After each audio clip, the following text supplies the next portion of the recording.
我们说，虽然说今天上午这个灿红已经有所减弱，从超强台风的级别变成了强台风的级别，但是因为它的强度大，而且范围非常广，上午10点钟呢，这个中央气象台依然在发布着台风红色预警和暴雨橙色预警。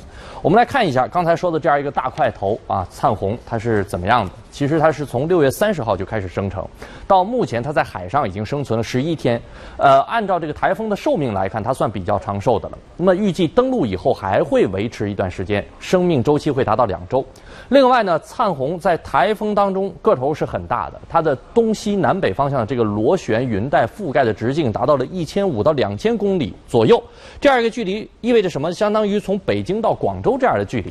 目前影响核心的区域呢是在浙江、福建和上海的沿海区域。而受到灿红的影响，浙江沿海一带风雨强劲。截止到今天上午的8点，浙江沿海12级的大风已经持续了17个小时。而浙江省气象台也是多次发布台风红色预警的信号，全省的防台应急响应呢升级为1级。其中台州、宁波、舟山、温州、湖州、绍兴的这个防台风应急响应都是1级。另外，嘉兴、杭州是2级，还有丽水、金华呢分别是3级和4级。